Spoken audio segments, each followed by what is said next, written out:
mulai saja acara seminar daring kali ini. Assalamualaikum warahmatullahi wabarakatuh. Yang terhormat Bapak Ridwan Hidayat Eskom selaku instruktur kami. Yang terhormat Ibu Nung Hayati SAGS selaku bagian wilayah serta Bapak dan kami semua yang saya bakti.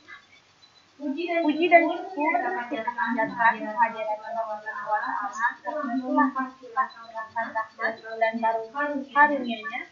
Salawat, kita sampaikan kepada Nabi kita Nabi Muhammad SAW. Izinkan saya memperkenalkan diri. Nama saya Winda Nabila Hanifah dari SMA Yadika Korea. Di sini saya selaku host dalam pembahasan materi motivasi belajar. Adapun flyer kami sebagai berikut. Flyer yang berjudul motivasi pendorong semangat belajar yang dilaksanakan pada hari Selasa 10 November 2020 pukul 15.30 sampai 16.20. Yang akan dipaparkan oleh Alma Tiana Nabila dari SMA Yadika Korea dan host kami Hanif. Mohon maaf kami. Untuk mengefektifkan waktu, marilah kita mulai saja acara Sikon kali ini dengan mengucapkan salawat bersama di Bismillahirrahmanirrahim. Untuk itu saya serahkan untuk materi selanjutnya kepada moderator hebat kami, Hana Katrin Tagalung, dipersilakan. Halo Hana. Baik.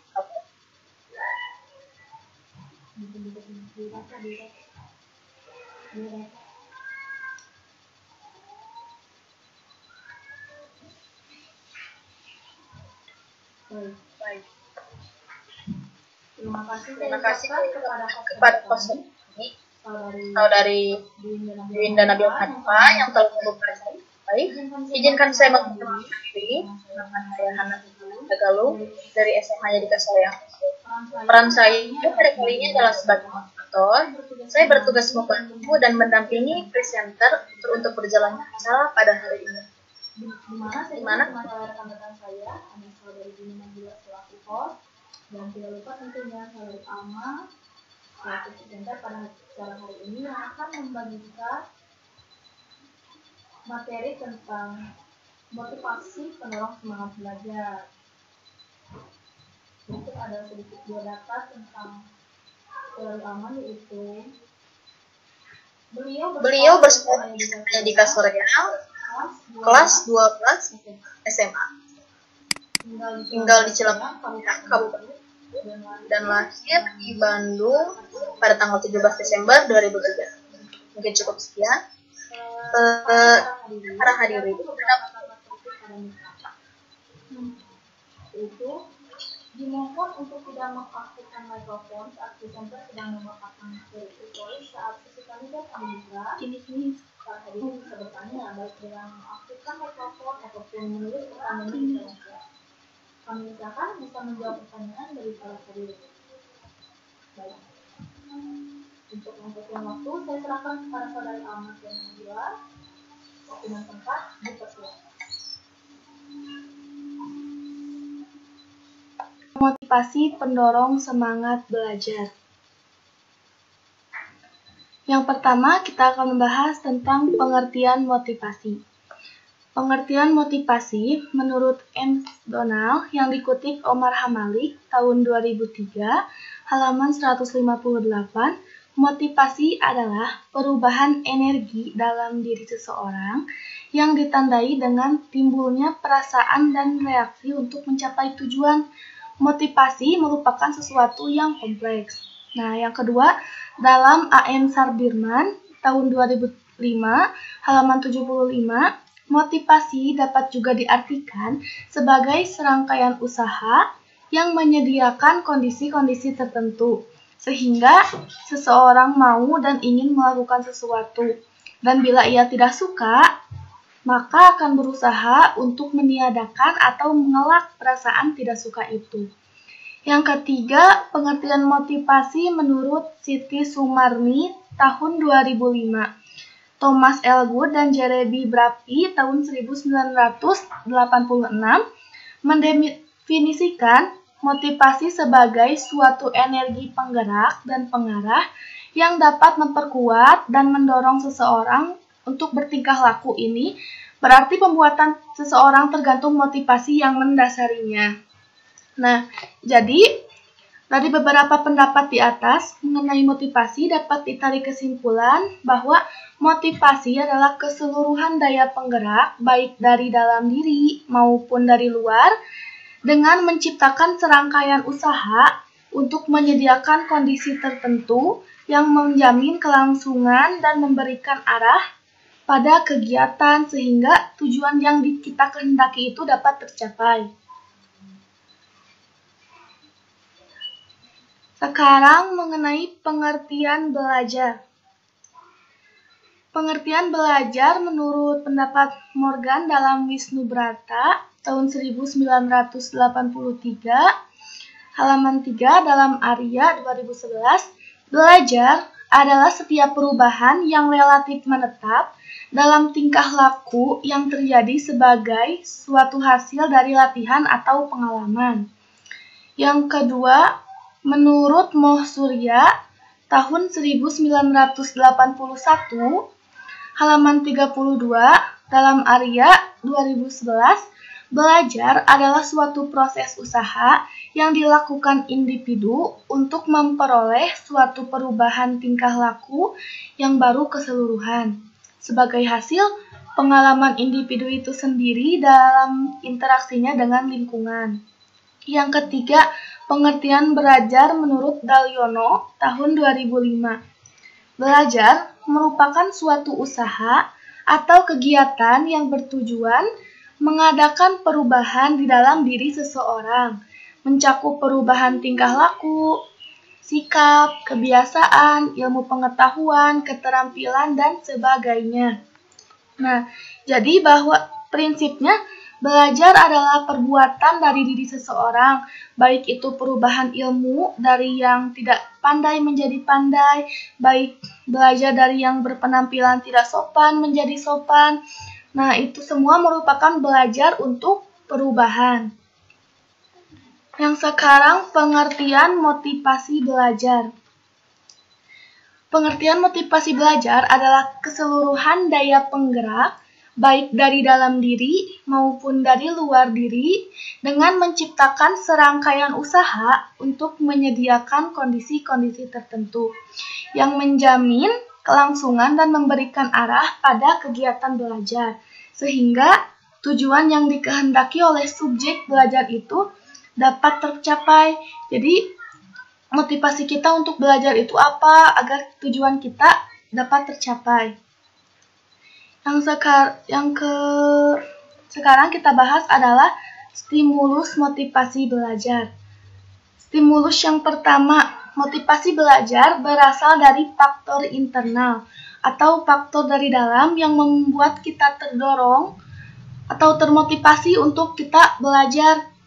Jadi faktor internal seperti dari dalam diri sendiri ingin kita belajar agar kita bisa menjadi pandai, agar kita bisa sukses dan sebagainya.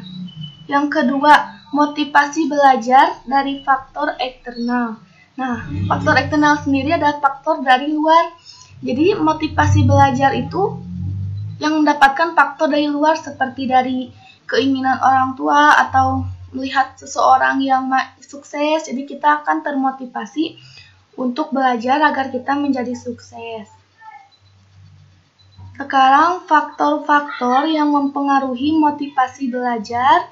Yang pertama adalah faktor fisiologis atau physiological need, yaitu faktor seperti rasa lapar, rasa haus, dan sebagainya.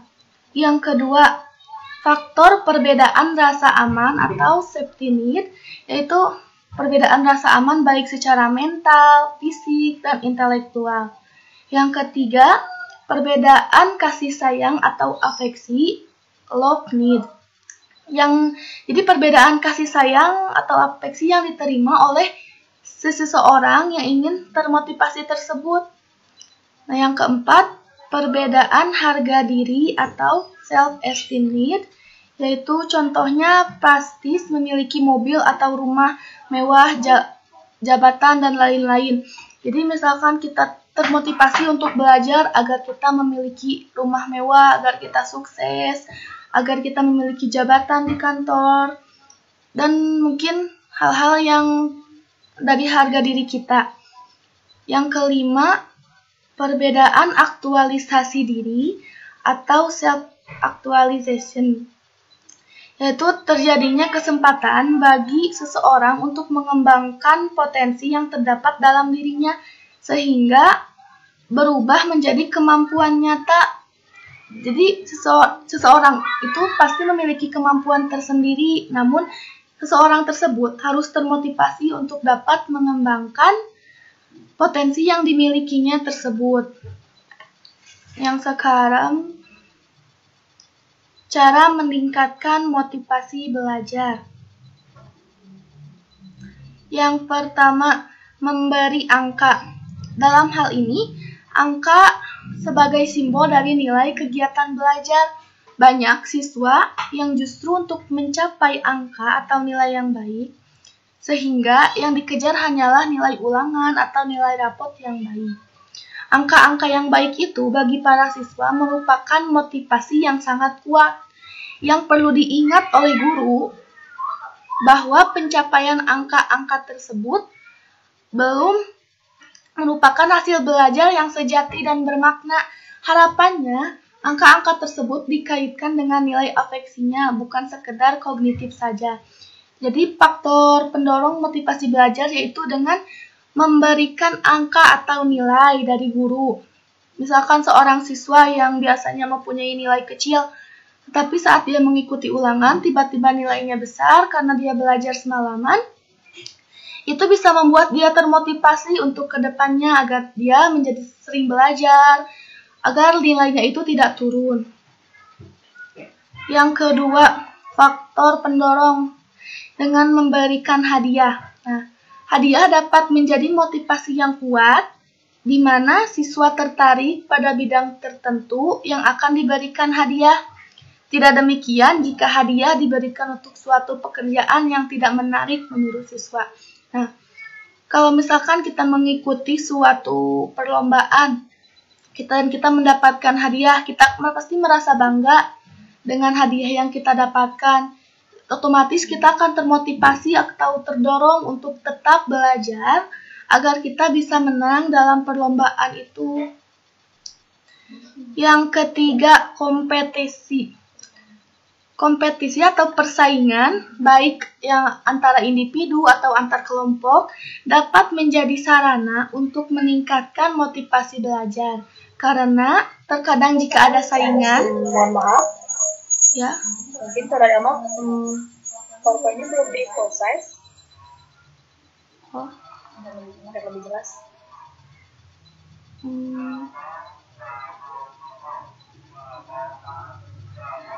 Mungkin hanya seperti ini, soalnya terjadi gangguannya PowerPoint-nya. Oh, baik, saya kira lupa. Ya, tidak akan apa-apa. dilanjutkan, terima kasih. Ya. Yang baik, saya ulangi. Yang ketiga, kompetisi. Nah, kompetisi ini merupakan persaingan. Jadi kalau misalkan kita berada di kelas, nah banyak pesaing-pesaing kita yang akan mendapatkan peringkat misalnya. Jadi kita itu akan termotivasi agar kita mengalahkan seseorang yang sama-sama ingin mencapai peringkat tersebut. Jadi inilah gunanya persaingan. Yang keempat, ego involvement atau menumbuhkan kesadaran kepada siswa agar merasakan pentingnya tugas dan menerimanya sebagai tantangan, sehingga bekerja keras adalah sebagai salah satu bentuk motivasi yang cukup penting. Bentuk kerja keras siswa dapat terlibat secara kognitif, yaitu dengan mencari cara untuk meningkatkan motivasi. Jadi sangat penting untuk menumbuhkan kesadaran kepada siswa agar bisa merasakan pentingnya termotivasi itu bagaimana. Nah, agar kita bisa bekerja keras untuk belajar, untuk meraih masa depan yang baik. Yang kelima, guru mengadakan ulangan. Nah, jika guru mengadakan ulangan, pasti para siswa akan giat belajar kalau mengetahui akan diadakan ulangan. Tetapi, ulangan jangan terlalu sering dilakukan karena akan membosankan dan akan jadi rutinitas belaka. Di sekarang banyak sekali siswa atau murid yang belajar hanya jika ada ulangan, misalkan hanya sistem kebut semalam untuk belajar, seperti itu. Yang keenam, memberikan pujian. Nah, apabila ada siswa yang berhasil menyelesaikan tugasnya dengan baik, maka perlu diberikan pujian. Nah, pujian itu adalah bentuk reinforcement yang positif dan memberikan motivasi yang baik bagi siswa. Pemberian pujian juga harus pada waktu yang tepat, sehingga akan memupuk suasana yang menyenangkan dan mempertinggi motivasi belajar serta sekaligus membangkitkan harga diri. Jadi, kalau misalkan kita berhasil, guru itu harus memberikan pujian kepada kita, atau kalau bukan guru, misalkan orang tua atau teman, bukan berniat kita ingin dipuji, tapi cobalah untuk memberi pujian kepada seseorang agar seseorang tersebut mau termotivasi untuk lebih maju lagi. Yang ketujuh, mengetahui hasil. Mengetahui hasil belajar bisa dijadikan sebagai alat motivasi. Dengan mengetahui hasil belajarnya, siswa akan terdorong untuk belajar lebih giat.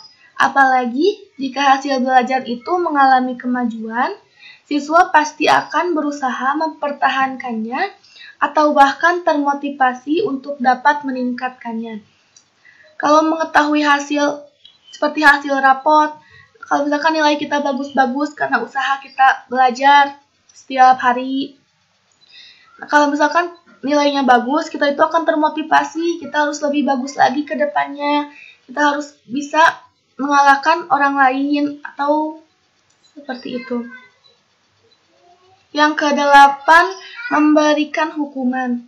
Hukuman adalah bentuk reinforcement yang negatif, tetapi jika diberikan secara tepat dan bijaksana bisa menjadi alat motivasi. Oleh karena itu, guru harus memahami prinsip-prinsip pemberian hukuman tersebut.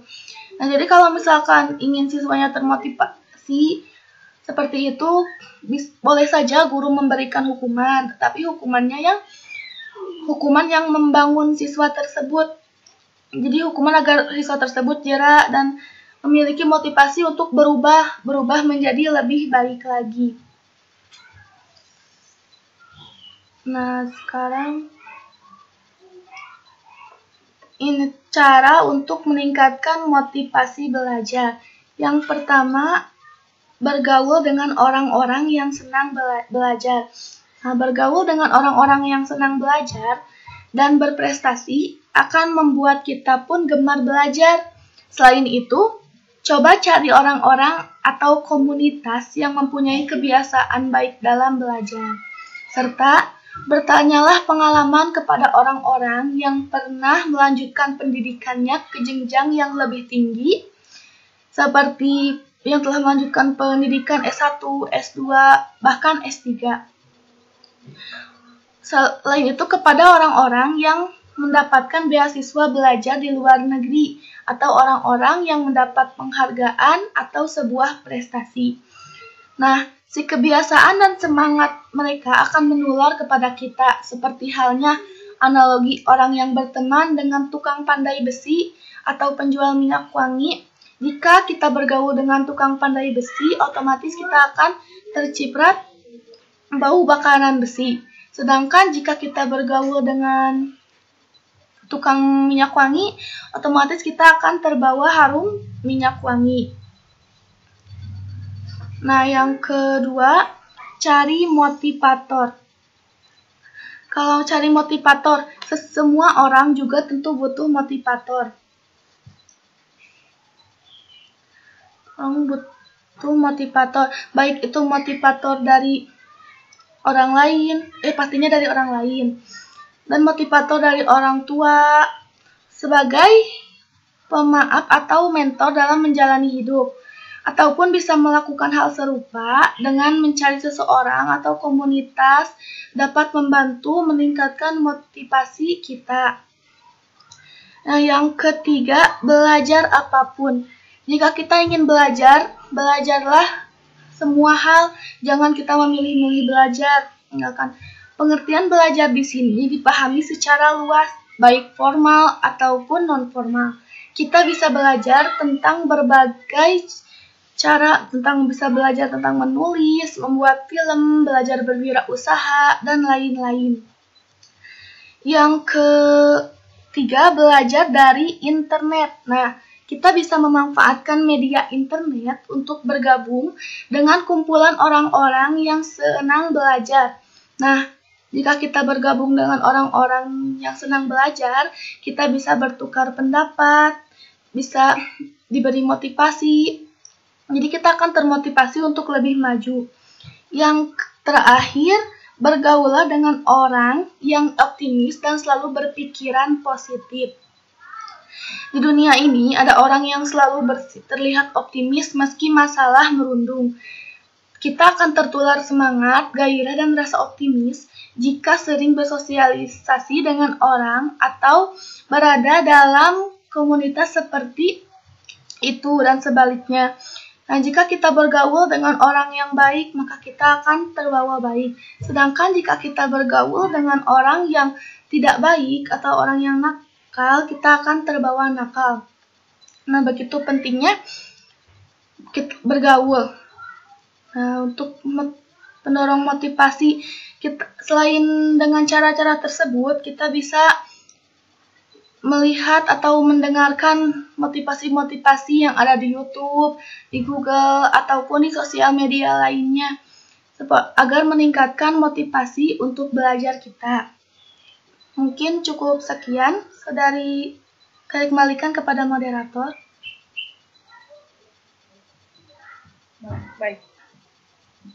Terima kasih kepada saudara untuk materinya, luar biasa sekali ya. Kalau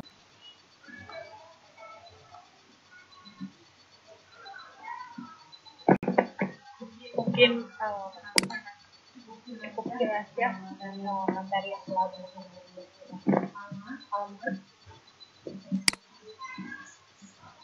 baik. Mungkin saya tidak sepakat. Ada pertanyaan dari Bapak. Adakah cara mendeteksi faktor 4?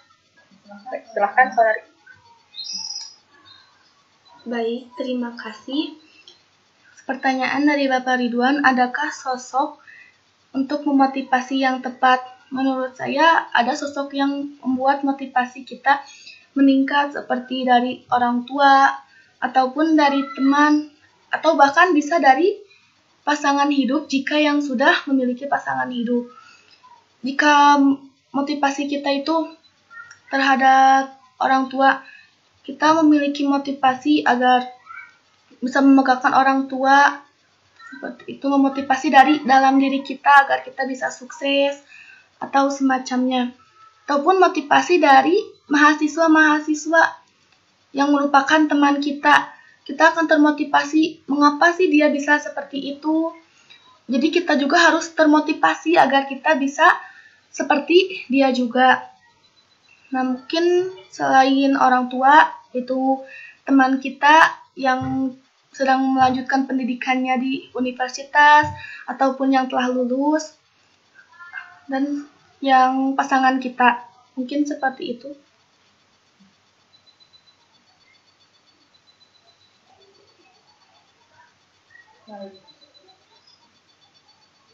Sudah dijawab oleh Bapak katanya, terima kasih. Kalau begitu mungkin tidak ada, saya serahkan kepada saudari Mama untuk memberikan kesimpulan dari materi hari ini. Baik, terima kasih. Kesimpulan pada materi hari ini yaitu tetaplah untuk belajar dan carilah motivasi untuk mendorong semangat belajar kita, baik itu motivasi dari dalam diri kita atau motivasi dari luar diri kita. Dan tetaplah untuk termotivasi dengan bergaul bersama orang-orang yang benar, dengan mencari motivator, baik itu saudara ataupun teman dan orang tua, atau bahkan kita bisa mencari motivator dari YouTube. Nah, mungkin sekian yang bisa saya sampaikan. Terima kasih. Saya kembalikan kepada moderator. Baik, kalau begitu. Terima kasih saudari materinya. Saya harap dari yang dibagikan nanti bisa bagi kita semua. Saya tertarik pada yang disampaikan pada saudara Ama bahwa carilah pergaulan. Mungkin saya bisa sedikit pepatah yang saya sukai, pergaulan yang buruk merusak kebiasaan yang baik. Mungkin cukup sekian dan saya sampai sini. Saya serahkan pada berikan sebatkan. Terima kasih. Baik, terima kasih kepada saudari Nana yang telah memaparkan materi yang kepada moderator kami, dan tentunya terima kasih kepada saudari Alma dan Nabila yang telah memaparkan materi tersebut. Tentunya kita akan dapat mendapat pelajaran yang baik seperti apa sih faktor-faktor yang harus belajar, cara meningkatkan motivasi belajar, dan seperti materi yang telah diberikan oleh rekan kami yaitu saudari Alma.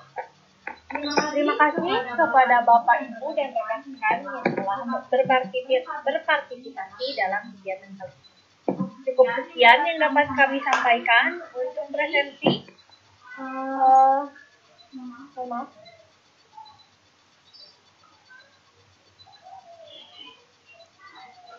Untuk presentasi telah saya berikan di kolom chat. Diharap untuk tidak membagikan di grupnya masing-masing karena itu sangat merugikan rekan-rekan semua yang telah menonton video kali ini. Semoga materi kali ini sangat bermanfaat bagi kita semua, terutama bagi saya. Untuk menutup kegiatan hari ini, mari kita mengucapkan hamdalah. Alhamdulillahirabbil alamin.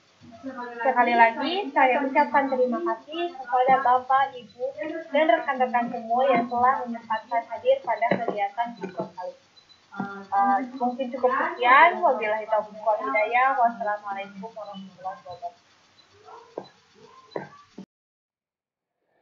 Dalam dunia pendidikan, terutama dalam kegiatan belajar, dan keberhasilan proses belajar mengajar bukan hanya dipengaruhi oleh faktor intelektual saja, melainkan juga oleh faktor-faktor non-intelektual lain yang tidak kalah penting dalam menentukan hasil belajar seseorang.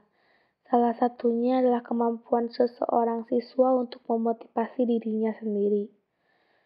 Kecerdasan intelektual atau IQ hanya menyumbang 20% bagi kesuksesan, sedangkan 80% adalah sumbangan faktor kekuatan-kekuatan lain, diantaranya adalah kecerdasan emosional atau emotional quotient atau EQ, yakni kemampuan memotivasi diri sendiri, mengatasi frustasi, mengontrol desakan hati, mengatur suasana hati atau mood, berempati, serta kemampuan bekerja sama. Motivasi sangat penting artinya dalam kegiatan belajar, sebab adanya motivasi mendorong semangat belajar dan sebaliknya, kurang adanya motivasi akan melemahkan semangat belajar. Dalam implikasinya pada dunia belajar, siswa atau pelajar yang lapar tidak akan termotivasi secara penuh dalam belajar. Setelah kebutuhan yang bersifat fisik terpenuhi, maka meningkat pada kebutuhan tingkat berikutnya adalah rasa aman. Sebagai contoh, seorang siswa yang merasa terancam atau dikucilkan baik oleh siswa lain maupun gurunya, maka ia tidak akan termotivasi dengan baik dalam belajar. Guru sebagai seorang pendidik harus tahu apa yang diinginkan oleh para siswanya, seperti kebutuhan untuk berprestasi, karena setiap siswa memiliki kebutuhan untuk berprestasi yang berbeda satu sama lain. Tidak sedikit siswa yang memiliki motivasi berprestasi yang rendah, maka cenderung takut gagal dan tidak mau menanggung resiko dalam mencapai prestasi belajar yang tinggi. Meskipun banyak juga siswa yang memiliki motivasi untuk berprestasi yang tinggi, siswa memiliki motivasi berprestasi tinggi kalau keinginan untuk sukses benar-benar berasal dari dalam dirinya sendiri. Dari paparan yang telah dijelaskan bahwa motivasi bertalian erat dengan satu tujuan. Makin berharga tujuan itu bagi yang bersangkutan, makin kuat pola motivasinya. Jadi, motivasi itu sangat berguna bagi tindakan atau perbuatan seseorang.